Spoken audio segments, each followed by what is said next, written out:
Topic इतना धमाकेदार है कि आप सोचने पर मजबूर हो जाएंगे कि आखिर देश में चल क्या रहा है। दोस्तों, ममता बनर्जी एक दलदल में बुरी तरह फंस चुकी हैं। जितना वो हाथ पैर मार रही हैं, छटपटा रही हैं, उतना ही गहराई में धंसती जा रही। एक के बाद एक आफत उनकी गर्दन पर सवार हो रही है। टीएमसी के अंदर तो जैसे भूचाल आ गया है। हंगामा, बगावत, भगदड़ की तैयारी और केंद्र में अभिषेक बनर्जी, ममता का लाडला भतीजा, अब पार्टी का सुपर बॉस बन बैठा है, लेकिन खुद ईडी की लोहे की जंजीरों में जकड़ा हुआ है। कोल घोटाले में 168 करोड़ की लूट, सुप्रीम कोर्ट से तगड़ा थप्पड़ और अब गिरफ्तारी की तलवार सर पर लटक रही है। और अब सवाल भी उठने लगे हैं कि क्या ममता की कुर्सी बच पाएगी या पश्चिम बंगाल में बड़ा उलटफेर होने वाला है। क्या है पूरी कहानी, आपको बताते हैं, तो बने रहिए वीडियो के अंत तक। दोस्तों, पश्चिम बंगाल की सियासत में अभी अभी भयंकर तूफान उठा है। ममता दीदी ने पिछले विधानसभा चुनाव में सारी कमान अपने भरोसेमंद भतीजे अभिषेक बनर्जी को थमा दी थी। स्ट्रेटेजी, पैतरे, प्लानिंग, सब कुछ अभिषेक ने भी कमाल कर दिखाया था, लेकिन चुनाव जीतते ही पार्टी के पुराने शेर बिखर गए। अरे दीदी, ये भतीजावाद क्यों? क्या आप वंशवाद थोप रही हो? ममता ने कान दिए, अभिषेक को थोड़ा किनारे कर दिया, लोकसभा में लीडर ऑफ द हाउस भी नहीं बनाया। लगा सब शांत हो गया है, लेकिन अब दीदी की रातों की नींद उड़ गई है। पार्टी में किसी पर भी भरोसा नहीं बचा। दीदी अब मुस्लिम लीडर्स पर शक कर रही हैं, कहीं पलटी ना मार लें। बड़े बड़े नेता डर के मारे कांप रहे हैं, हार की बू आते ही कहीं बीजेपी की गोद में ना बैठ जाए। मुकुल रॉय जैसे नेता पहले एक बार भारतीय जनता पार्टी में जा भी चुके हैं। हुमायूं कबीर जैसे लोग नया खेल रच रहे हैं। कई मुस्लिम लीडर्स उनके साथ जाने की जुगत में हैं। लेकिन दीदी ने क्या किया? फिर से अभिषेक पर पूरा दांव लगा दिया। सारी पावर, सारी जिम्मेदारी उनके कंधों पर डाल दी। तो अब ममता बनर्जी को लगता है कि इस बीच तो अभिषेक बनर्जी पर ही भरोसा किया जा सकता है और इसलिए सारी जिम्मेदारी उनके पास है। लेकिन दूसरी तरफ अभिषेक बनर्जी तो फंसे हुए हैं, जो पिछले दिनों मीटिंग पर मीटिंग ले रहे थे। पहले दिल्ली में मीटिंग ली और अब कल फिर टीएमसी की मीटिंग होने वाली है, जिसकी कमान अभिषेक बनर्जी संभालेंगे। लेकिन वाह किस्मत, यही अभिषेक अब दीदी की सबसे बड़ी मुसीबत बन गए हैं। अब ईडी समन नहीं बल्कि सीधे अरेस्ट वारंट भेजने वाली है। जी हाँ दोस्तों, अब अभिषेक बनर्जी की गिरफ्तारी होने वाली है, क्योंकि इतने दिनों से ये घोटाले में जो अपने पैतरे दिखा रहे थे, 2021 के बाद से समन पर समन भेजा जा रहा था। सुप्रीम कोर्ट में सिब्बल और सिंघवी दोनों ने जो दलीलें दी, उसको सुप्रीम कोर्ट ने खारिज कर दिया है और कहा है कि एडिकेट नेक्सस की बात सामने आई है, जिसमें अभिषेक बनर्जी की भूमिका है।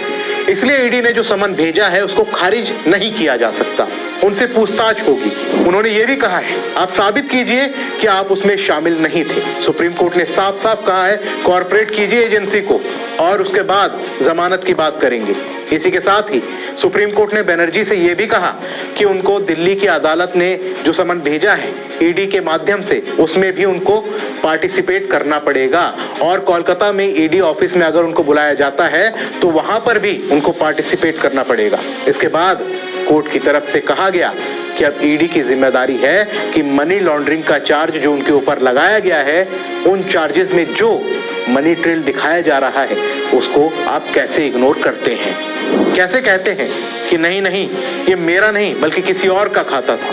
क्योंकि अभिषेक बनर्जी और उनकी पत्नी के बीच झगड़ा भी चल रहा है इसी बात को लेकर कि अभिषेक बनर्जी अगर गिरफ्तार हो गए तो कहीं वो सारी जिम्मेदारी रूरीरा बनर्जी के ऊपर थोप के खुद बचने की कोशिश ना करें। जैसे शराब घोटाले में मनीष सिसोदिया और केजरीवाल के बीच यही कंपटीशन चला था, इसलिए सिसोदिया की गिरफ्तारी पहले और केजरीवाल की बाद में हुई थी। सुप्रीम कोर्ट से मिले झटके के बाद अब अभिषेक बनर्जी की गिरफ्तारी जो है वो पूरी तरीके से तय मानी जा रही है। दोस्तों, 26 तारीख को टीएमसी के नेताओं के साथ बैठक कर रहे हैं। उन्होंने सारे सांसदों को बुलाया है और 29 सांसदों के सामने उन्होंने ये भी बोला है कि जिस तरीके से आप लोग पार्टियों में जा रहे हैं, टीएमसी की जो पूरी की पूरी छवि है वो खराब कर रहे हैं। आप दूसरे पार्टी के नेताओं की पार्टियों में जाते हैं।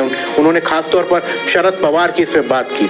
उन्होंने आगे कहा, इसके अलावा आप भारतीय जनता पार्टी के नेताओं के साथ भी मिलते जुलते हैं, पार्टियों में जाते हैं, जिसके कारण मीडिया में सवाल उठता है कि क्या वो इधर से उधर जाने वाले हैं। उन्होंने सबको लताड़ लगाई, कहा कि पार्टी की इमेज बर्बाद मत करो, बीजेपी नेताओं से मिलना जुलना बंद करो, शरद पवार की पार्टी में जाना बंद करो, कंगना रनौत के साथ फोटो खिंचवाना बंद करो। महुआ मोइत्रा और कल्याण बनर्जी के गंदे झगड़े पर भी उन्होंने चिल्लाते हुए कहा, ये गाली गलौज बंद करो वरना इलाज करेंगे। अब कल यानी 26 दिसंबर को कोलकाता में बड़ी मीटिंग होने वाली है। हजारों लोग जुटेंगे, 5000 नए मेंबर्स जोड़े जाएंगे। इसका ढोल अभिषेक बनर्जी अभी पीट रहे हैं। लेकिन इसी बीच ईडी ने भी अपनी कमर कस ली है। कोल घोटाला, 168 करोड़ की सीधी लूट खसोट, अभिषेक और उनकी बीबी रुजिरा पर आरोप, कंपनियां बनाई, कोयला माफिया से वसूली की, पैसे टीएमसी तक पहुंचाए। अब अंजाम तो भुगतना ही पड़ेगा। दोस्तों, आपको बता दें कि ये घोटाला ईसीएल कोल माइन से शुरू हुआ। अनूप मांझी जैसे दलाल कोयला चोरी करते थे, फ्लैट में बेचते थे, पैसे टीएमसी के टॉप तक पहुंचते थे। ईडी के पास पूरा मनी ट्रेल है, रजिस्टर्ड कंपनियां, अभिषेक रुजिरा डायरेक्टर, पैसा आया फिर कंपनी डिसॉल्व, सबूत मिटाने का क्लासिक तरीका। अब कहते हैं हमारा कुछ नहीं, पैसे हमारे अकाउंट में नहीं आए। अरे भाई, ऐसे थोड़ी होता है। जैसे दिल्ली शराब घोटाले में केजरीवाल चिल्लाते थे, एक पैसा नहीं पकड़ा, लेकिन हवाला, Goa campaign, 7 star hotel bill, money trail से सब पकड़े गए। Kejriwal jail, Manish Sisodia jail, Sanjay Singh jail.